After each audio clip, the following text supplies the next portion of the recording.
Hello everyone, welcome to apex institute. তো তোমরা জানো যে তোমাদের সেকেন্ড এসি লিস্টেতে কিন্তু অলরেডি 23 সেপ্টেম্বর একটি অভিযান অলরেডি ফ্রেশার্স ক্যান্ডিডেটসরা মিলে করেছে।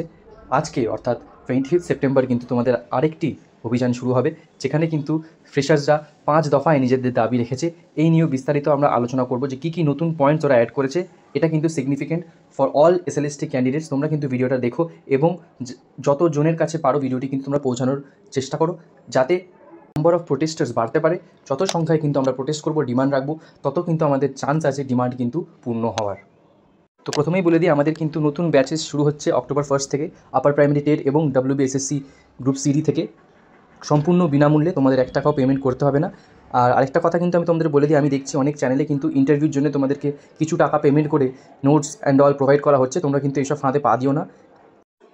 অনেক চ্যানেল কিন্তু তোমাদের ফ্রি রিসোর্সেস প্রোভাইড করে, ঠিক আছে? আমাদের চ্যানেলই ওদের মধ্যে একটি।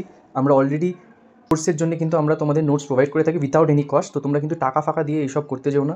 তোমাদের ইন্টারভিউ থেকে শুরু করে আপার প্রাইমারি টেট থেকে শুরু করে SSC, CD, WB set, UGC net সব কিন্তু তোমাদের প্রোভাইড করা হবে জিরো কস্টে। কোনো 1 টাকাও তোমাদের থেকে চাওয়া হবে না, ঠিক আছে?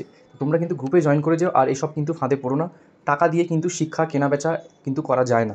তোমরা মেটেরিয়াল তো বাজে পাবেই, কারণ মেটেরিয়ালগুলো আমি অলরেডি দেখেছি, মানে খুবই, যাই হোক। তো আমার মতে বলে তোমাদের টাকা ইনভেস্ট করা উচিত না এইসবে। তোমরা অলরেডি নিজেরাই পারবে, কারণ এমনিতেই ওয়েস্ট বেঙ্গলের যে অবস্থা, এরপরেও মানে ইন্টারভিউ হবে কি না কী হবে আমরা কিছুই জানি না। তো সেখানে কিন্তু টাকা ইনভেস্ট করো না, ওয়েট করো, নিজেরা পড়াশোনা করো। এমনিতেই যা অবস্থা, তো টাকা ইনভেস্ট কিন্তু করাটা আমার মনে হয় না ঠিক হবে। তো দেখো, তোমরা যারা ফ্রেশার্স আছো তাদেরই কিন্তু মেন এই প্রোটেস্টই, এবং এটা অবশ্যই তোমাদের রাইটস। কারণ দেখো, যারা ফ্রেশার্স আছো অনেকেই খুব আনন্দে আছো যে তোমরা 60-60 পাচ্ছ, বা তোমরা 60 পাচ্ছ, বা 58 পাচ্ছ, 59 পাচ্ছ, 55+ পাচ্ছ। তোমরা ভাবছো তোমাদের হয়ে যাবে, কিন্তু তোমাদের কিন্তু ক্যালকুলেশনসটা কিন্তু সেরম নয়। যারা অলরেডি ইন সার্ভিস ক্যান্ডিডেটস তারা কিন্তু অলরেডি 10/10 পেয়ে আছে।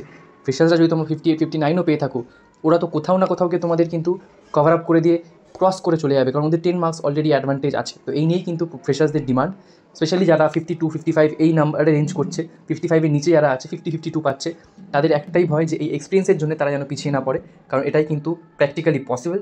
তো এই জন্যে তারা কিন্তু এই ডিমান্ডগুলো রেখেছে, যাতে ইকুয়ালিটি মেনটেন হয়, অপরচুনিটি যাতে সবার হয়। 10 নম্বর যদি সে এগিয়ে থাকে, সে তো অনেকটা অ্যাডভান্টেজ আগে থেকেই রয়েছে। এই নিয়েই কিন্তু এদের ডিমান্ড। দেখো, তোমাদের ভ্যাকেন্সি কিন্তু দেখতে গেলে অনেকটাই কম আছে। 35,000 ভ্যাকেন্সি মধ্যে তো 26,000 অলরেডি ইন সার্ভিস ক্যান্ডিডেটসরাই ভরে দেবে, ঠিক আছে? যাদের চাকরি গেছে তারা তো অলরেডি 10/10 পাচ্ছে।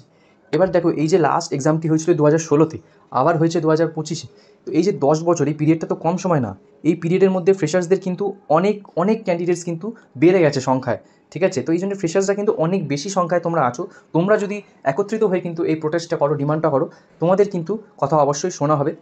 প্রশ্ন হচ্ছে, এই যে 10 বছর গেল, 10 বছরে কিন্তু আমাদের স্টেটে SLST কিন্তু হয়নি। এই যে 10 বছর ধরে, তাহলে কি কোনো ভ্যাকেন্সি বাড়লো না?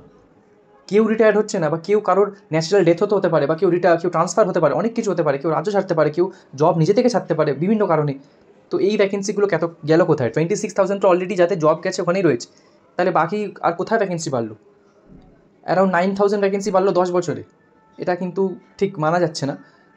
তো এই নিয়েই কিন্তু ফ্রেশার্সদের ডিমান্ড যে ভ্যাকেন্সি কিন্তু বাড়াতে হবে। ফ্রেশার্সের লোকের চাকরি অলরেডি চলে গেছে।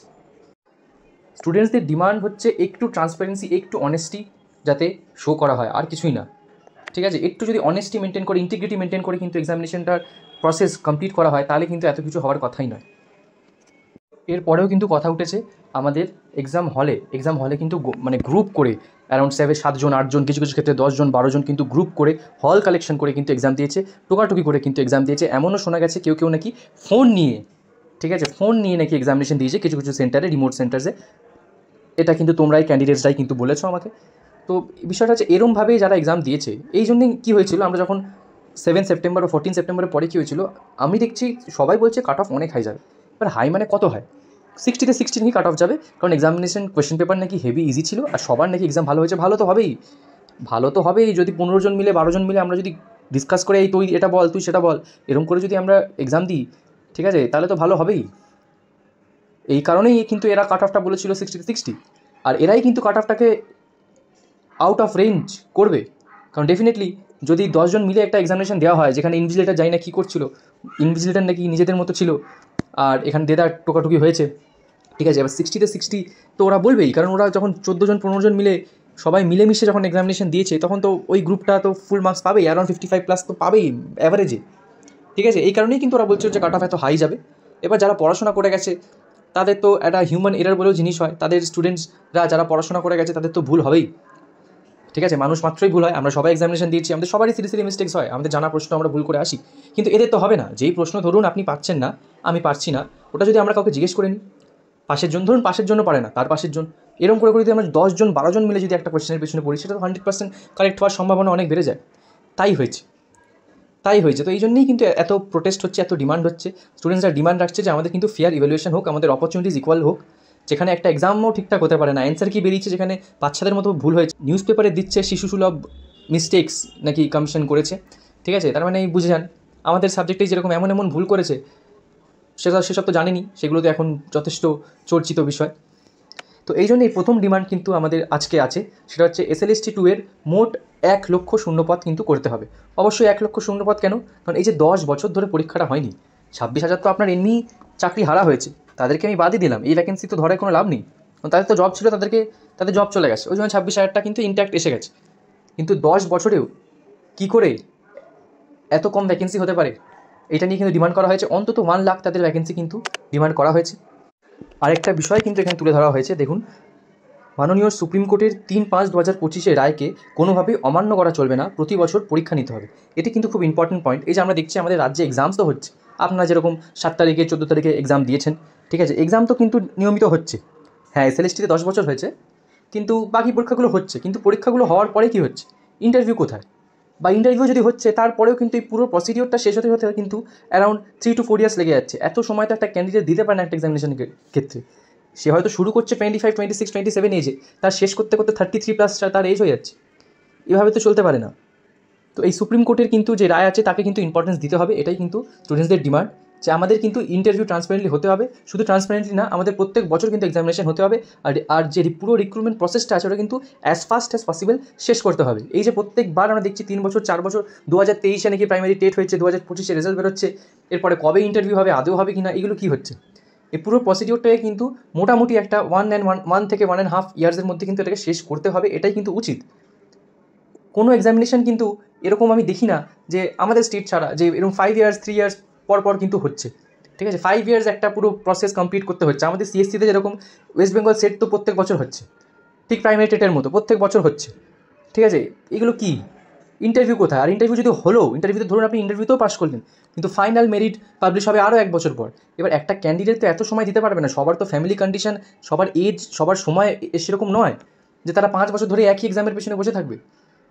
তাদের নিশ্চয়তা কোথায়, তাদের সিকিউরিটি কোথায়, যে তারা এই জবটা সিকিউর করলো? পাস করেও তারা কী উত্তর দিচ্ছে যখন ফ্যামিলি রিলেটিভস ফ্রেন্ডস জিজ্ঞেস করছে, হ্যাঁ তুই তো পাস করলি, তুই তো SLST পাস করলি, তুই তো ইন্টারভিউ পাস করলি, কিন্তু তাহলে তুই পেলি না কেন? এই প্রশ্নের উত্তরগুলো কে দেবে? এই নিয়েই কিন্তু স্টুডেন্টসদের ডিমান্ড।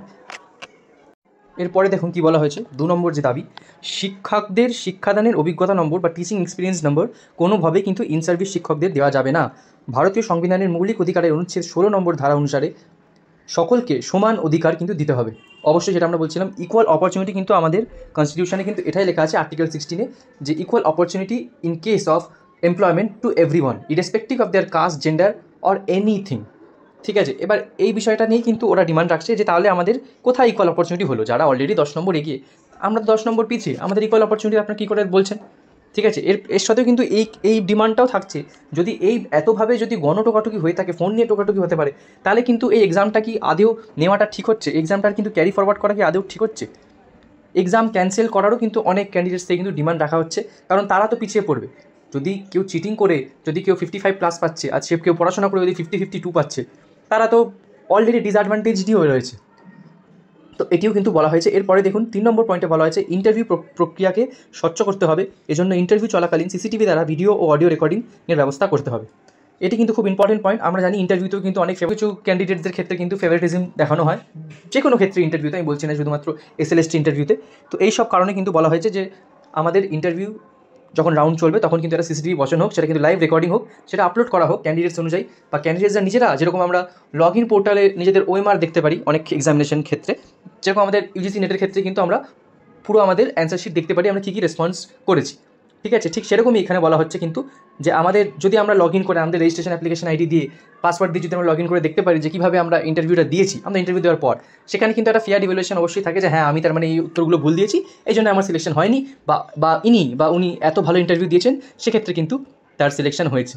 তো এই জিনিসগুলো কিন্তু করা বলছে, বা একটি ওপেন পুরো লাইভ আপনি করুন, যেরকম ফেসবুক লাইভ আমরা করে থাকি বিভিন্ন প্রোগ্রামের ক্ষেত্রে যদি করা হতে পারে, বিভিন্ন প্রোগ্রাম আমরা দেখি যে লাইভ টেলিকাস্টেড হচ্ছে টিভিতে, ইন্টারভিউ হতে পারে না, এই নিয়ে কিন্তু তাদের ডিমান্ড রেখেছে।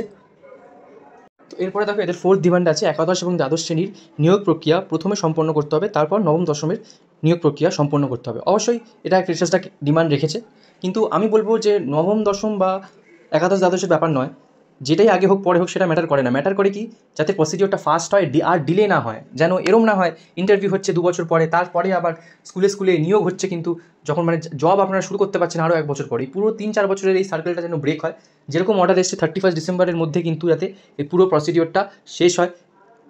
প্রশ্ন তো থেকেই যায় যে ফেয়ার ইভ্যালুয়েশন আর ট্রান্সপারেন্সি তো অবশ্যই কম্প্রোমাইজড হয়েছে, সেটা নিয়ে তো আমরা দেখতেই পেয়েছি। তো ফ্রেশার্সরা এটাই ডিমান্ড রাখছে যে ফেয়ার ইভ্যালুয়েশন তো কোনো ক্ষেত্রেই হয়নি, এক্সামে টোকাটোকি হয়েছে, প্লাস 10 মার্কস কিন্তু অলরেডি এক্সপিরিয়েন্সটা পাচ্ছে। তো ফেয়ার ইভ্যালুয়েশন এটা কীভাবে হয় এটা কিন্তু ডিমান্ড রাখছে।